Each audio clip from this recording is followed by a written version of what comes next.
G'day viewers, this is Troy from the Troy's Digital Arts channel. Here's my latest update on my homemade Vidicon camera project, which I'll call Mark II.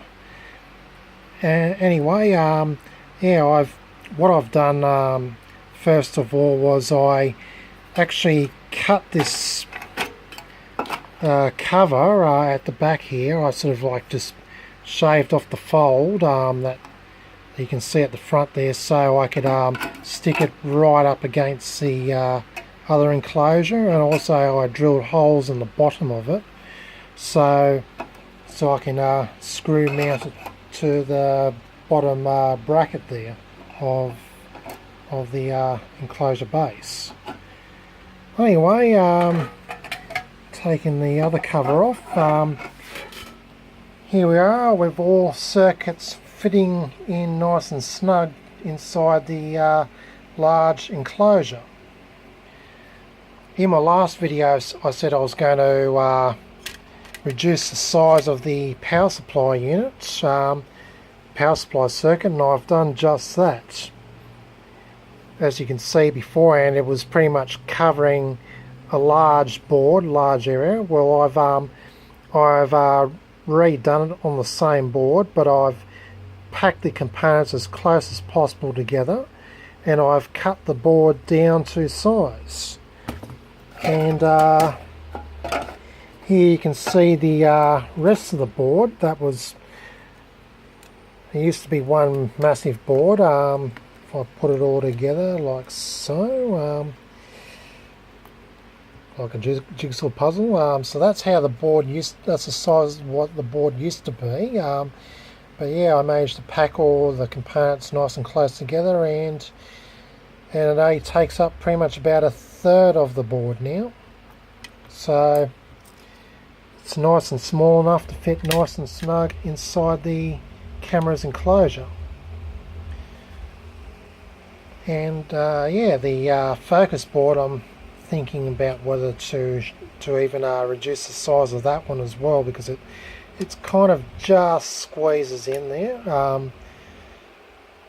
and I kind of don't like things just squeezing in too tight. I like a bit of playroom, so I might look into reducing the size of this board as well. Well, anyway, this is roughly how the circuitry is all going to sit inside of the large enclosure. I'll have it positioned a bit up so it's not, so the bottom's not touching the chassis. Anyway, the power supply is not yet complete. I haven't connected the trim pots. They're all going to be mounted on a separate board and positioned at the back side of the enclosure.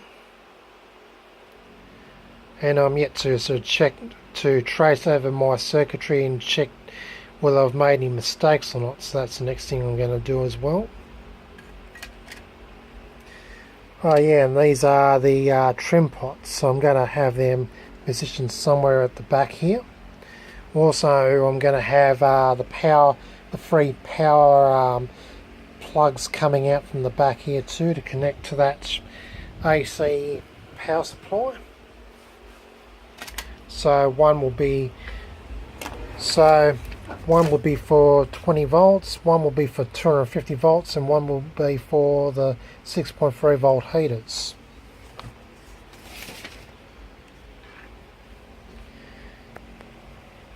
Anyway, that's pretty much what I'm up to, and yeah, making some pretty good progress here.